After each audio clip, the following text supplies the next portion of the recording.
Beyond the known stars, Captain Elena Vasquez stood at the observation deck of the UES Horizon's edge, watching the stars thin out ahead of them. After 18 months of journey through increasingly empty space, they had finally reached what their instruments told them was impossible, the actual edge of the galaxy. "Captain," came the voice of Dr. Marcus Chen from behind her. The physicist approached with his usual excited energy, tablet in hand showing readings that made no conventional sense. "The gravitational measurements are completely wrong out here. According to everything we know about galactic structure, there should be at least another 10,000 light-years of stellar matter." Elena turned to face her science officer. Marcus was brilliant, the kind of mind that saw patterns where others saw chaos. If he was confused, then they were truly in uncharted territory. "What are you thinking, Marcus?" "I'm thinking we found something that wasn't supposed to be found." He swiped his tablet, showing her a three-dimensional map of local space. "Look at this. The stars don't just thin out naturally. They stop. All at once, like someone drew a line and said no further." Lieutenant Sarah Torres' voice crackled over the comm system from the bridge. "Captain, you're going to want to see this. We've got something massive on long-range sensors." Elena and Marcus hurried to the bridge, where Sarah was bent over her console, her young face creased with concentration. The pilot had joined the crew straight from the academy, but she possessed an intuitive understanding of space navigation that impressed even veteran officers. "What have you found, Lieutenant?" Sarah looked up, her dark eyes wide with excitement and concern. "Ma'am, there's a structure ahead. It's enormous, bigger than anything in our databases, and it's definitely artificial." Chief Engineer Alex Petrov looked up from his engineering station, wiping grease from his hands. The stocky Russian had been working on the ship's systems for the past 6 hours straight, as was his habit when faced with new challenges. "Captain, whatever that thing is, it's interfering with our engines. The quantum drive is responding to gravitational fields that shouldn't exist." Elena studied the main view screen as the structure came into visual range. It was breathtaking and terrifying at the same time. A crystalline wall that stretched infinitely in all directions, pulsing with soft blue light that seemed to bend space around itself. "Full stop," Elena ordered. "Alex, can you compensate for the gravitational interference? Give me an hour and some coffee, and I can compensate for anything." Alex replied with a grin that didn't quite hide his concern. As the horizon's edge came to rest before the impossible barrier, Marcus ran every scan he could think of. The results were disturbing. "Captain, this barrier extends in all directions. It's not just blocking our path, it's surrounding us. The entire galaxy is enclosed by this structure." "That's impossible," Sarah said, but her voice lacked conviction. "Out here, impossible seemed to be the standard operating procedure." "How long has it been here?" Elena asked. Marcus checked his readings again. "Based on the energy signatures and quantum decay patterns, I'd estimate several million years. Maybe longer." Before Elena could respond, the space around them began to shimmer.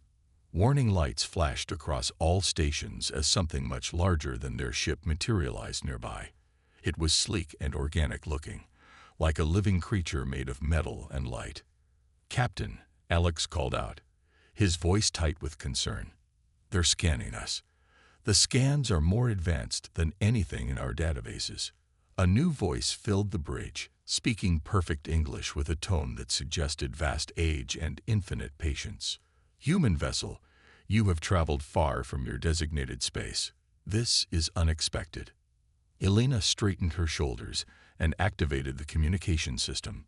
"This is Captain Elena Vasquez of the United Earth Ship Horizon's Edge. We are explorers from the planet Earth. Who are we speaking with?" "I am Overseer Zenth of the Dominion. We have monitored your species development for some time, but we did not anticipate you would reach the galactic boundary so quickly. Your presence here creates certain complications." "What kind of complications?" Elena asked, though she suspected she wouldn't like the answer. You are the first species in over 3 million years to breach the inner boundary of your containment zone. This suggests you possess capabilities that our models did not predict. The word containment sent a chill through Alina's spine. Are you saying Earth is imprisoned? Contained, yes. Protected, certainly. Your species shows characteristics that historically have proven dangerous to galactic stability. The barrier you see was constructed to prevent your expansion while we studied your development. Dr. Chen stepped forward. Dangerous how? We're explorers, scientists. We come in peace. Dr. Chen, Overseer Zenth replied, somehow knowing his name. Your personal research into quantum mechanics has already approached theories that took other species millennia to develop. You achieved this breakthrough in 3 years. This rate of adaptation is what we find concerning. Sarah looked confused. How is being smart dangerous? Lieutenant Torres, your navigation through the quantum storms of the Veil Nebula last year was deemed impossible by our calculations. Yet you accomplished it using methods that should not work according to established physics. This is the pattern that concerns us. Alex spoke up from his station. So you're afraid because we're good at solving problems. Chief Petrov, you are afraid because you solve problems that should not have solutions. In the past hour, you have made 17 modifications to your ship systems to compensate for gravitational anomalies that our best engineers said were incompensable. You did this while drinking coffee and humming songs from your homeworld. Elena felt a growing anger. You've been spying on us. We have been monitoring you. As we monitor all species that show signs of becoming what we term reality breakers. Reality breakers? Marcus asked. Species that unconsciously alter the fundamental laws of physics through their mere presence. Species that find solutions to impossible problems. Species that adapt not just to their environment, but force their environment to adapt to them. The alien ship moved closer, and Elena could see other vessels appearing around them. Dozens of different designs, clearly representing multiple species working together. Captain Vasquez, Overseer Zenth continued, you and your crew will accompany us to the Nexus Station. The Council of Worlds must decide what to do about humanity's unexpected development. And if we refuse, then your ship will be disabled, and you will accompany us anyway. However, we prefer cooperation. Despite our concerns about your species, we are not monsters. Elena looked at her crew. Marcus was already studying the alien ships with fascination. Sarah was checking their navigation options, though Elena suspected escape was impossible. Alex was muttering about modifications he could make to their engines, even in this situation. These were her people. Brilliant, stubborn, endlessly curious humans who never accepted that something couldn't be done. Looking at them, Elena began to understand why the aliens were worried. We'll come peacefully, Elena said, but I want answers. You shall have them, Captain. Though I warn you, the answers may be more disturbing than the questions. As the horizon's edge was taken in tow by the alien vessel, Elena watched the crystalline barrier fade behind them. They were leaving the galaxy behind, entering a space between spaces where the rulers of countless worlds had gathered to decide humanity's fate. She had volunteered for this mission to explore the unknown. Now she realized they hadn't just found the edge of everything. They had found the moment when humanity would either take its place among the stars or be eliminated as a threat to the cosmic order. The journey to Nexus Station took 3 days. During that time, Elena and her crew were treated well, but kept under careful observation. They were given quarters that were comfortable yet strange, food that was nutritious if unfamiliar, and access to databases that contained the history of galactic civilization. What they learned changed everything they thought they knew about humanity's place in the universe. The Dominion was not a single species, but a confederation of over 200 different alien races, all working together to maintain what they called the Great Stability. For over 5 million years, they had kept peace between species, prevented wars, and guided the development of younger civilizations. They did this through careful monitoring, and when necessary, Containment. Captain, Marcus said on their final day of travel, looking up from an alien terminal with an expression of wonder and horror. I've been reading their historical files. Do you know how many species they've contained like us? How many? 47. And do you know how many of those species still exist? Elena felt her heart sink. How many? 3, including us. Dr. Chen's discovery cast a shadow over their arrival at Nexus Station. As the massive structure came into view, a space station the size of a small moon, built from materials that seemed to glow with their own inner light, Elena couldn't shake the feeling that they were arriving at their own trial. The station was a marvel of engineering, with docking bays that could accommodate vessels of any size or configuration. As they were guided to their assigned berth, Elena saw ships that defied every assumption about space travel, vessels that seemed to be grown rather than built, others that existed in multiple dimensions simultaneously, and some that appeared to be made of pure energy held in geometric patterns. Incredible, Sarah whispered, staring out at the alien ships. How do they even fly? That's what we're here to find out, Elena replied. And to make sure we get the chance to keep flying ourselves. As they prepared to disembark, Overseer Zent's voice filled their ship one final time. Captain Vasquez, the Council of Worlds has agreed to hear your case. This is unusual. Most containment decisions are made without consulting the contained species. Your presence here represents an opportunity that has not been offered in over 1 million years. Elena checked her uniform one final time and looked at her crew. Ready? Always, Marcus replied. Let's show them what humans can do, Sarah added. And if that doesn't work, Alex said with a grin, I got some ideas about their technology that might surprise them. Elena smiled despite her concerns. Even facing the unknown, her crew remained exactly what they had always been. Problem solvers who refused to accept that any challenge was impossible.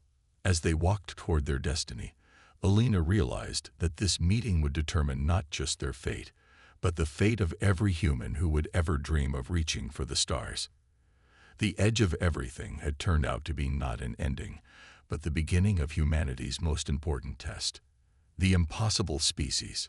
The council chamber of Nexus Station was unlike anything Elena and her crew had ever imagined. The spherical room seemed to exist in multiple dimensions at once, with levels and platforms that extended infinitely in all directions. Representatives from dozens of species floated, stood, or existed in ways that human language couldn't easily describe. Overseer Zent led them to a platform in the center of the chamber, where the 4 humans stood like defendants before a cosmic court. Elena felt the weight of countless alien eyes studying them, analyzing them, judging them. Honored Council, Overseer Zent began, his voice somehow reaching every corner of the vast space.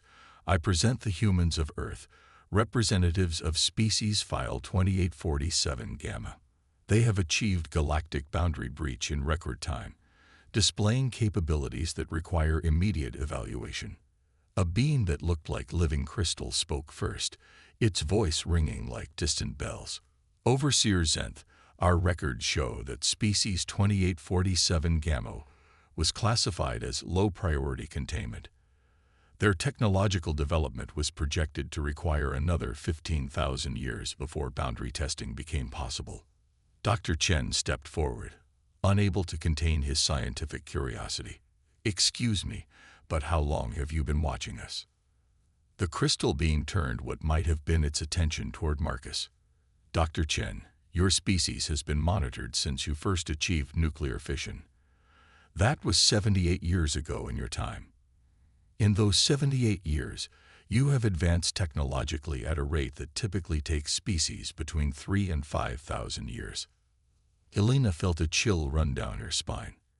You're saying we're developing too fast. Another council member, this one appearing to be made of flowing water with points of light suspended within, answered her. Captain Vasquez, you are developing at a rate that is unprecedented in our records. But speed of development is not the primary concern. Then what is? Sarah asked, her pilot's instincts telling her to understand the nature of the threat they faced. A third being, tall and ethereal with wings that seemed to be made of starlight, gestured toward a holographic display that appeared in the center of the chamber. Lieutenant Torres observed this. The display showed various alien species throughout history, each one marked with symbols that the human's translation software couldn't interpret. These are the species we have designated as reality breakers, the winged being continued. Species that unconsciously alter the fundamental laws of physics through their presence. Alex looked at the display with an engineer's eye for detail. What makes a species a reality breaker? Chief Petrov, Overseer Zenth replied. A reality breaker species possesses 3 characteristics. First, they solve problems that have no logical solution. Second, they adapt not just to their environment, but unconsciously force their environment to adapt to them. Third, they inspire other species to evolve beyond their natural limitations. The water being flowed closer to the human platform. Of the 47 species we have contained for these characteristics, 44 have been eliminated when containment proved insufficient. Eliminated. Elena's voice was sharp with anger. You mean murdered. We prefer the term prevented from destabilizing galactic civilization, the crystal being replied. The 3 species that remain contained have demonstrated that they can exist within defined boundaries without triggering uncontrolled evolution in other species. Marcus was studying the holographic display intently. These other species that you eliminated, what exactly did they do that was so dangerous? The winged being manipulated the display, showing scenes of alien civilizations. The architects unconsciously rebuilt the physical laws of entire star systems. Where they lived, gravity worked differently. Time flowed in patterns that suited their needs. Other species in those systems began to change, becoming something beyond what they had been. Sarah watched the images with fascination rather than fear. That sounds amazing, not dangerous. The entropy weavers, the water being continued, could solve problems by temporarily altering cause and effect. They helped other species by making impossible things possible. Within 500 years of contact, 17 different civilizations had evolved beyond recognition. Alex was grinning now, and Elena recognized the expression. It was the same look he got when faced with a particularly challenging engineering problem. So these species were helping others evolve.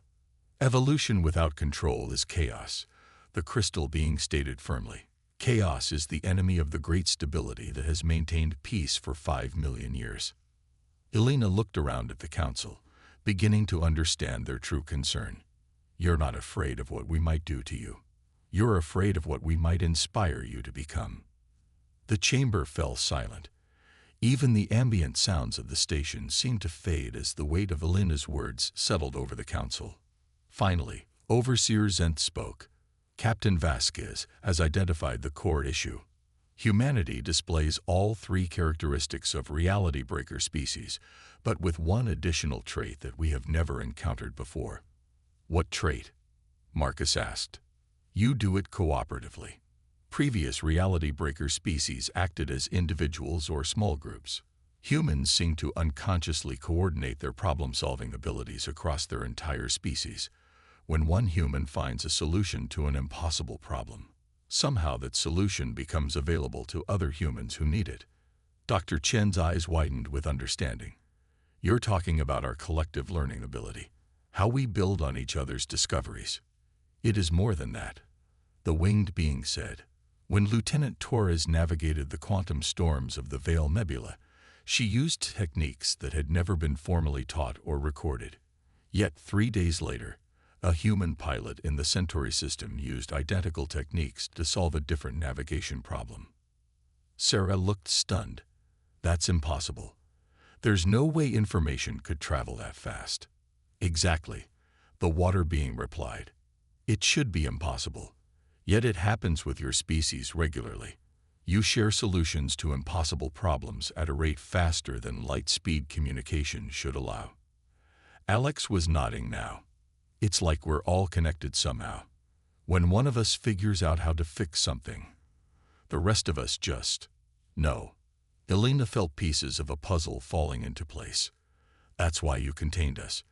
You're afraid we'll teach other species to do impossible things. We are afraid, the crystal being admitted, that contact with humanity will trigger an evolutionary cascade that will transform the galaxy beyond our ability to maintain stability. The council chamber filled with sounds of discussion in dozens of alien languages. Elena could feel the tension in the air as representatives debated amongst themselves. Overseer Zenth raised a hand for silence. The question before us is whether humanity can be safely contained, must be eliminated, or... He paused, as if the next words were difficult to say. Whether they represent the next stage of galactic evolution. What do you mean? Elena asked. The winged being answered. There are those among us who believe that the great stability has been maintained too long. That perhaps it is time for the galaxy to grow beyond its current limitations. The water being rippled with what might have been agitation.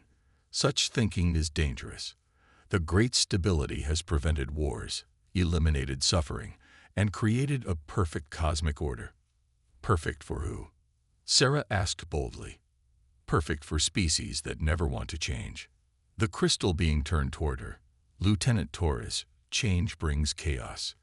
Chaos brings conflict. Conflict brings suffering. Change also brings growth, Marcus replied. Without change, there's no discovery, no improvement, no hope for something better. Alex stepped forward. Look, we're engineers and explorers. We don't want to destroy what you've built. But we also can't stop being who we are. If that means we unconsciously help other species evolve, maybe that's not a bad thing. Elena looked around at the council, seeing uncertainty in expressions that had seemed so confident before. What if we proposed a compromise? What kind of compromise? Overseer Zenth asked. Give us a chance to prove that evolution and stability can coexist.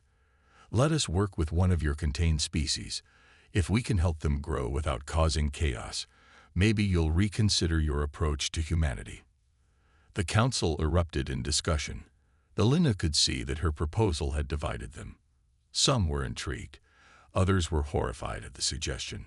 Finally, the crystal being spoke. Captain Vasquez, you propose to demonstrate your species' approach to problem-solving by working with another reality-breaker species. Yes, let us show you that growth doesn't have to mean destruction. The winged being was quiet for a long moment before responding. There is one contained species that might serve as a test case. The Shapers were contained 3,000 years ago. They possess the ability to alter matter at the molecular level, but they have remained stable within their containment zone. Perfect, Elena said. Let us work with them. The risk, the water being warned, is that if you succeed in helping the Shapers evolve beyond their current limitations, both species may need to be eliminated. Elena looked at her crew. Marcus was practically vibrating with excitement at the prospect of working with aliens who could alter matter. Sarah looked ready to pilot them anywhere in the galaxy. Alex was already thinking about the engineering possibilities. We accept the risk, Elena said, but we want something in return. What do you want? Overseer Zenth asked. If we succeed, humanity gets a permanent seat on this council. We want a voice in how the galaxy evolves. The council fell silent again. Elena realized she had just asked for something that had never been granted to any species in the history of galactic civilization.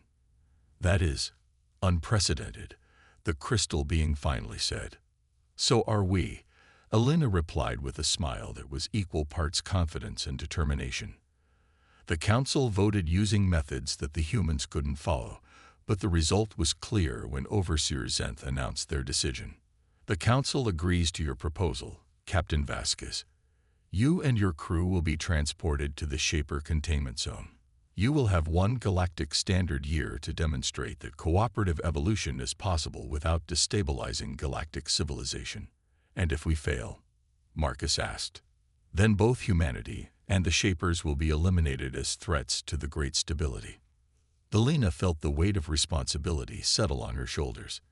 In agreeing to this test, she had potentially signed the death warrant for her entire species. But she had also given humanity its first real chance to prove that they belonged among the stars. As they were escorted from the council chamber, Elena looked back at the assembled representatives of galactic civilization. Soon, she would either be joining them as equals or be remembered as the captain who sealed humanity's fate. Either way, she was determined to show the galaxy what humans could accomplish when they refused to accept that something was impossible. Part 3. The Human Solution. The Shaper Containment Zone was unlike anything Elena and her crew had expected. Instead of a prison, they found themselves approaching a garden world of incredible beauty, with cities that seemed to grow organically from the landscape itself. "It's magnificent," Sarah breathed as she piloted their shuttle toward the planet's surface. The structures below seemed to flow like living things, constantly shifting and reshaping themselves in patterns that were both alien and strangely familiar. Dr. Chen was scanning the planet with instruments provided by the Dominion. "Captain, the entire surface is in a state of controlled molecular flux. The Shapers aren't just building with matter. They're conducting it like a symphony." Chief Petrov looked up from his engineering station with wonder in his eyes.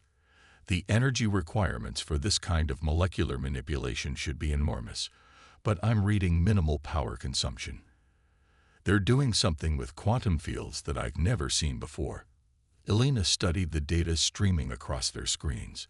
According to the Dominion files, the Shapers had been contained for 3,000 years after their reality-breaking abilities caused several neighboring species to undergo rapid evolutionary changes. But looking at their world now, Elena saw not chaos, but harmony. "Maybe the Dominion was wrong about them being dangerous," she said quietly.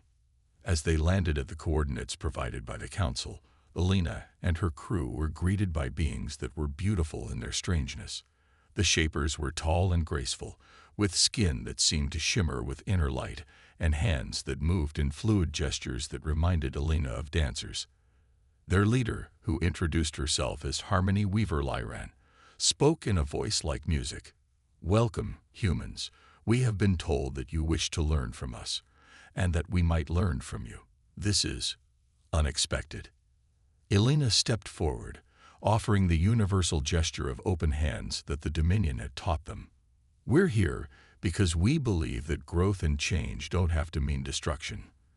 The Council fears what might happen if our species work together, but we think that fear is based on misunderstanding." Lyran's expression was difficult to read, but Elena sensed curiosity. "For 3,000 years, we have been told that our abilities are too dangerous to share with other species. We have accepted this containment because we do not wish to cause harm. But we have always wondered what might be possible if we could work with others who understood our nature." Dr. Chen couldn't contain his excitement. "Your molecular manipulation abilities, how do you do it without requiring massive energy input?" Lyran smiled, and Elena noticed that her expression seemed to shift the very air around her. "Dr. Chen, we do not force matter to change. We ask it to change. We show it new possibilities and let it choose." "That's impossible," Alex said, then caught himself. "I mean, that should be impossible according to our understanding of physics." "Chief Petrov," Lyran replied, "perhaps your understanding of physics is incomplete. Come, let us show you." What followed was the most extraordinary education any of the humans had ever experienced. The Shapers didn't just demonstrate their abilities. They shared their understanding of reality itself. Elena watched as Lyran placed her hands on a simple metal bar and began to sing in a language that seemed to resonate with the atomic structure of the material. The metal flowed like liquid, reshaping itself into a complex geometric pattern that was both functional and beautiful. "The secret," Lyran explained, "is not to impose your will upon matter, but to understand its potential and invite it to explore new forms." Dr. Chen was taking detailed notes, his scientific mind racing. "You're not breaking the laws of physics. You're working within deeper laws that we haven't discovered yet." "Exactly. Matter wants to change, to grow, to become more than it is. We simply show it the way." Sarah, who had been quiet during the demonstration, suddenly spoke up. "That's what we do too. When I navigate impossible routes through space, I don't force the ship to go where it can't go. I find the path that wants to exist. Liren turned toward the young pilot with an expression of recognition. Lieutenant Torres, you understand instinctively what took our species millennia to learn consciously. Alex nodded enthusiastically. And when I fix things that should be unfixable, I'm not really breaking the machines. I'm finding the configuration they want to be in. Elena felt a moment of revelation. The Council is afraid of us because they think we break reality. But we don't break anything. We help reality become more than it was. Over the following weeks, the humans and Shapers worked together in ways that surpassed everyone's expectations. Dr. Chen learned to understand matter at the quantum level, not by forcing it to conform to equations, but by listening to the songs it wanted to sing. Sarah developed navigation techniques that used the Shapers' molecular manipulation abilities to create temporary space-time shortcuts. Alex and the Shaper engineers built devices that should have been impossible but worked perfectly because they were designed to fulfill the natural potential of their materials. But the most important development was the change in the Shapers themselves. Working with humans, they began to push the boundaries of their abilities in ways they had never attempted before. They started creating not just beautiful structures, but functional ones that could adapt and respond to changing needs. "Look at this," Marcus said one day, showing Elena a report on their joint research. The Shapers have developed a new form of matter that can exist in multiple quantum states simultaneously. It's stable, controllable, and incredibly useful. Elena studied the data. How is this different from what they were doing before? Before, they were working within the limits of what they knew was possible. Now, working with us, they're discovering new possibilities they never imagined. It was exactly what the Council had feared, one species inspiring another to evolve beyond its natural limitations. But Elena could see no chaos or destruction in what they were accomplishing. Instead, she saw two species becoming more than they had been alone. The test came sooner than expected. Halfway through their allotted year, Overseer Xanth arrived with a small fleet of Dominion ships to observe their progress. "Captain Vasquez," he said as he toured their joint research facilities, "the Council is concerned about the reports we have received. The Shapers are displaying abilities they have never demonstrated before." "They're growing," Elena replied simply. "Isn't that what living beings are supposed to do?" Growth without control is dangerous. The Shapers were contained because their previous growth inspired 17 species to undergo uncontrolled evolution. Liren, who had been listening quietly, stepped forward. "Overseer Xanth, may I ask you a question?" "Speak, Harmony Weaver. In your millions of years of maintaining the great stability, how many new discoveries has your Council made? How many problems have you solved that you could not solve before?" Xanth was quiet for a long moment. "The Council's role is to maintain order, not to seek change. But without change, without discovery, without growth, what is the purpose of existence?" Elena watched as the alien leader struggled with the question. She could see that Liren's words had touched something deep in his consciousness. Dr. Chen seized the moment. "Overseer Xanth, we've made a discovery that I think will interest you. Working with the Shapers, we found a way to create controlled evolutionary environments." "Explain." Marcus activated a holographic display showing their joint research. "Instead of evolution being random and potentially chaotic, we can create spaces where species can grow and change safely, without affecting others who aren't ready for change." Alex pointed to technical diagrams in the display. "Think of it as evolutionary workshops. Species that want to grow can do so in contained environments. Those who prefer stability can maintain that stability. Everyone gets what they need." Sarah added, "And the beautiful part is that both groups benefit. The stable species provide a foundation of order, while the growing species discover new possibilities that eventually benefit everyone." Overseer Xanth studied the data for a long time. Elena could see him wrestling with concepts that challenged everything the Dominion had believed for millions of years. "You are proposing to change the fundamental structure of galactic civilization," he finally said. We're proposing to give galactic civilization the choice to change, Elena corrected. No one would be forced to evolve, but no one would be prevented from growing either. Lyran stepped beside Elena. Overseer Zenth, working with the humans, has shown us that our abilities are not dangerous when used with wisdom and cooperation. We believe this approach could work for other species as well.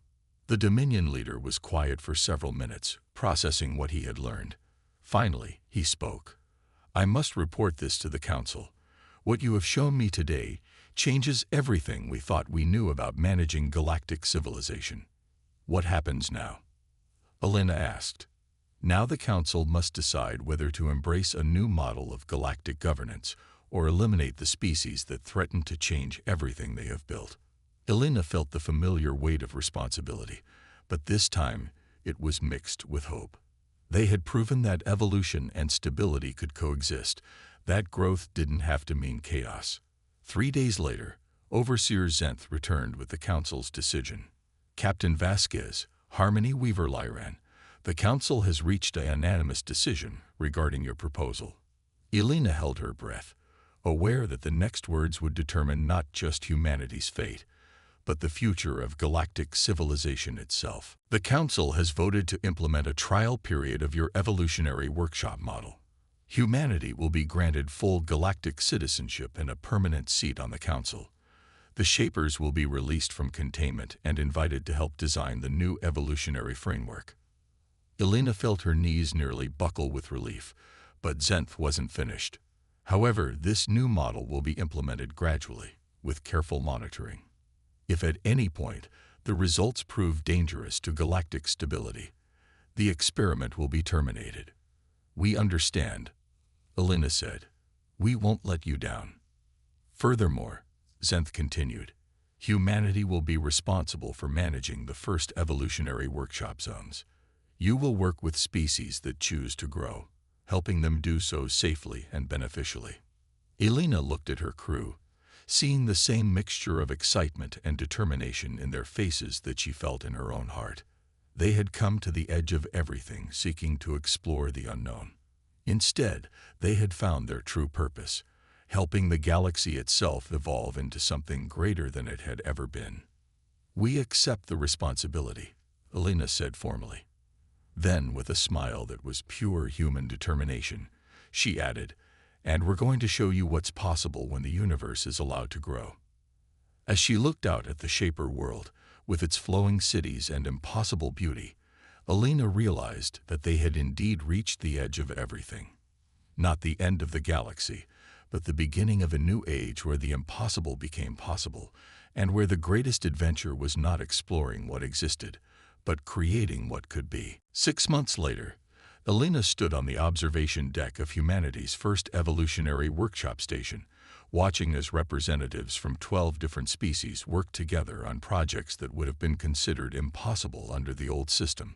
The station itself was a marvel of cooperation. Human engineering merged with Shaper molecular artistry, powered by Dominion energy systems, and guided by the collective wisdom of species that had chosen growth over stagnation. Dr. Chen had become the station's chief scientist, working with alien researchers to push the boundaries of physics in carefully controlled environments.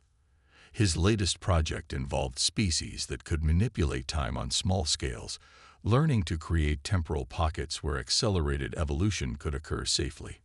Lieutenant Torres, now promoted to commander, led the navigation corps that guided ships between evolutionary workshop zones throughout the galaxy. Her ability to find impossible paths had been enhanced by working with species that understood dimensions beyond the traditional 3, making her the most sought-after pilot in known space. Chief Petrov had been appointed as head of engineering for the entire workshop program. His talent for fixing the impossible had evolved into an ability to help entire species fix problems in their fundamental nature, guided by his simple philosophy that everything wanted to work if you just listened to what it needed. Elena herself had been elected as the first human representative to the Galactic Council, where she worked to expand the workshop program to species that had been waiting centuries for the chance to grow beyond their limitations. The old fear-based system hadn't disappeared overnight, but change was happening. Species that had been enemies for millennia were learning to work together when they discovered shared dreams of becoming something greater. The rigid hierarchy of the Dominion was evolving into a more flexible network of cooperating civilizations. Not everyone was happy with the changes. Some species preferred the safety of the old system and chose to remain in stable zones where they could maintain their traditional ways. The evolutionary workshops respected that choice, proving that growth and stability could coexist without conflict. But for those who chose to grow, the possibilities seemed endless. New forms of art, science, and philosophy emerged from the collaboration between species that had never been allowed to meet before. Technologies that had been theoretical impossibilities became practical realities. Most importantly, the ancient fear that had driven galactic policy for millions of years was being replaced by hope. Alina often thought about that first moment when the horizon's edge had encountered the galactic barrier. They had been looking for the edge of everything, expecting to find emptiness beyond the known stars. Instead, they had found that the real edge was not a place but a choice. The choice between accepting limitations and discovering what lay beyond them. Standing on her station, watching species from across the galaxy work together to create wonders that none of them could have imagined alone, Alina smiled. Humanity had indeed proven what they were capable of when they refused to accept that something was impossible. The edge of everything had become the beginning of everything else. As she prepared for another day of helping the galaxy discover its potential, Alina received a message that made her smile even wider. A new species had just sent their first transmission beyond their home system, asking if anyone out there might be willing to help them reach for the stars. Alina activated her communication system and began to compose a reply that would change another species' understanding of what was possible. "This is Captain Alina Vasquez of the Galactic Evolutionary Council," she began. "Welcome to the universe. We've been waiting for you. The age of impossible things had just begun."